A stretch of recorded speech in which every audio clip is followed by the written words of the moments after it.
Oh, that looks like such a fun idea! I should do that!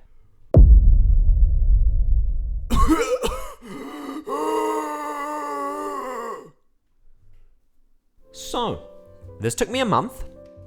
Why? I'm unproductive, just generally. Crackers did this video where they drew different sonas from pieces of media they enjoy, and they flavored it like being thrown into the multiverse. And I thought that was really fun, and an excuse to get me to, draw more and design more. And I had a really fun time doing this. I wish I could have finished this while it was still relevant, but hey, we made it. Here you go. I'm a man. Hello. Can you hear me? Who better to start off with than me? Actual me. Whenever I do a self-portrait, I like to keep it fairly realistic. And you can see that here. I do get really flushed in the face, I do have a bunch of body hair, and I do have fairly dark hair for a blondie. Embracing these things in self-portraits is kind of weirdly healing for me, while also serving to separate me from my persona. Self-portraits to me are meant to serve as a loving reflection / time capsule of me at the time. And this is basically what I look like, IRL, except I am so much hairier, to the point where it would be an inconvenience to draw.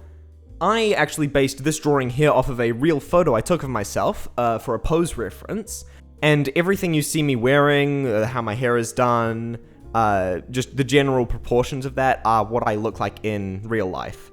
After drawing a self-portrait for this specifically, I want to make an effort to make this a yearly activity for me. I want to have good record of how I grow and develop and just how I choose to present myself at any given time. And yeah, moving on to the next one. Next is the titular chortle persona. I have perfectly crafted this goob over the course of years, and have refined down to Chortle's core elements. The hoodie, because I'm an artist, of course I have a hoodie on. The unique feature / style. The hair. This is my magnum opus. And maybe someday soon, Chortle's gonna have VTuber lore. I don't know, rock on over to my Twitch and see if something funky happens at some point. I don't know. But yeah, I don't see this little fella changing anytime soon.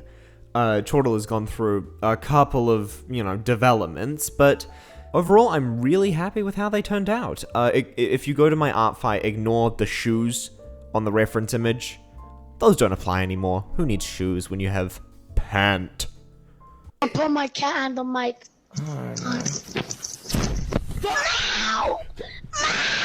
Dude, what are you doing? Ooh, okay, this next one's gonna need a little bit of context at the very least. So, the way I interpreted this challenge was that you draw the artist, the persona, and then 4 multiversal variants of your choosing. Initially, the plan was to do a warrior cat sona. However, I am not and have not been a part of the warriors community for a decent while now. At least not the canon. The fanon and the maps and just the whole animation scene in general is still, pretty prevalent in my recommended, but I digress. And that in addition to the fact that Crackers already did a Warriors Sona, I felt it would be a bit repetitive to do it. But I still wanted to draw a cat. So instead, why not Warriors but better? Let me introduce you to Clouded Moon. Clouded Moon is the labor of love by the wonderful folks over at Starcat Studios. It started off as a Warrior Cats roleplay and then was adapted into an animated show. And then later on, due to a couple of copyright scares, it was then fully developed into its own story. Because you do not own the rights to animal fantasy or cats, believe it or not. Clouded Moon follows the lives of cats in the Lake Alliance, of which there are 4 colonies: Marsh, Oak, River, and Field, which are legally distinct from, and frankly, much more unique than Warriors clans. I'm not going to give you the full rundown on the lore or the world building or anything like that. I will have a playlist, however, linked in the description below if you're interested, and if you're Mondo interested, and if you're even more interested, the first book is out now. It is fully out. It has been in the works for a while now. I myself have got a copy. The ebook copies, which is the one I have, are only like $3. That's pretty good so far, I gotta tell you. I'm not too far through the book just yet, but I am loving every second of it so far. Anyways, on to the character. This is Lightscruff. The cat breed that I used as a reference here for their design is the Selkirk Longhair. And they are a marsh colony quinn. I should probably explain that. In Clouded Moon, we have Toms, Lycan Warriors, which are boy cats. We have Mollies, which are girl cats. And we also have Quins, which are neither, or both. Because if we already have medicine and religion, why draw the line at queer kitties? Huh? Aaron Hunter? Working partners? Cowards? Majority of your fan base is queer! Anyways, the role that they play in Marsh Colony is one of a keeper, who, as per the name, manage the upkeep of the base camp. They also raise the colony's young, and sometimes they invent things, like this pretty neat kitten carrier that you can see that Lightscruff's got on right there. Carrying around the babies around the real dangerous swamp. Probably helpful to have, make sure no one drowns in the mud. But yeah, there's a little pretty kitty I designed. Splatoon! Probably my favorite video game franchise of all time. I was introduced to Splatoon in the early 2020s by people like Failboat, Jmoji, Octoboy, that whole group of individuals. And I got really into it. And I still am. I just love the world building, the music, the designs, the concept. It's great. I love it. I have no shortage of Splatoon characters. As a matter of fact, I can name 5 off the top of my head right now. Chrissy, Carl, Carlos, Corey, and Cass. Yes, they all begin with C. I was going for a theme. Anyways, this time around I wanted to do something a bit different. Instead of designing another Inkling or Octoling or just, drawing the ones I already had again, I wanted to design something weird.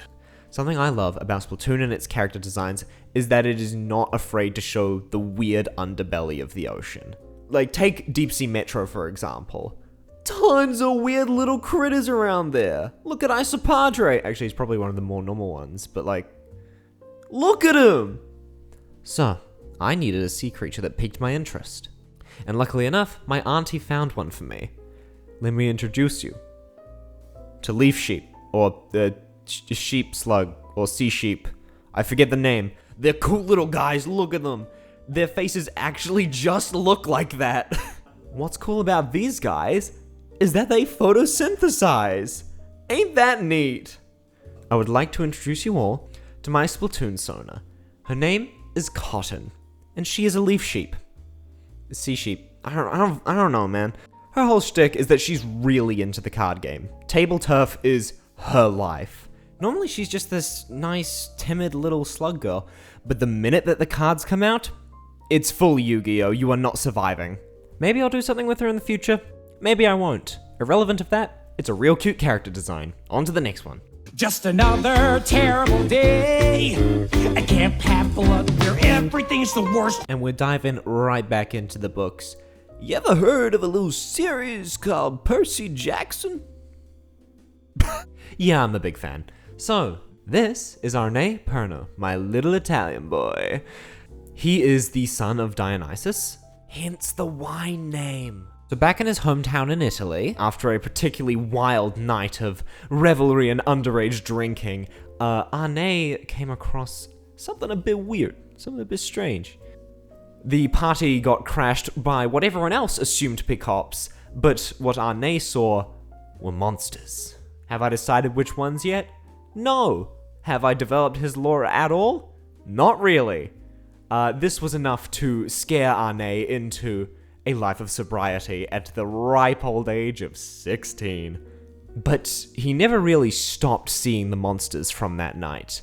They kept following him around, a couple of close calls here and there, And so eventually he tried to move away from Italy to get away from the problem. He has family in America, so he chartered a flight and he got there safe and sound. Because he hadn't been discovered by too many monsters yet. Yes, I know that they aren't meant to fly, but this time he got away with it. Screw you. It was there at the airport where Arne encountered his first satyr, and the minute that the satyr realized, oh shit, this kid can see me, he threw him in a cab and sent him directly to Long Island, where he is now, and he spends his days, you know, doing Camp Half-Blood things, but particularly making non-alcoholic drinks for him and his dad.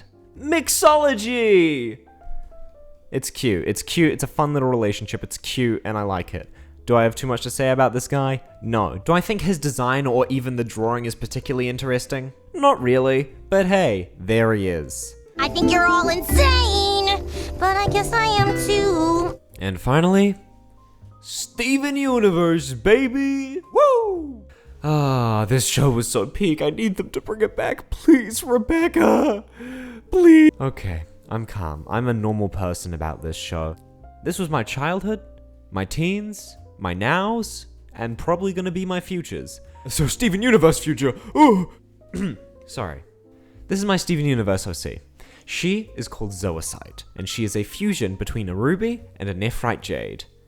Her ruby is placed on her shoulder, and the nephrite, at least based on the cuts of nephrite we've seen, are usually like one big eye. So her nephrite gem is hidden, tucked away underneath her hair there on the side, and both of her eyes on her right side are the rubies.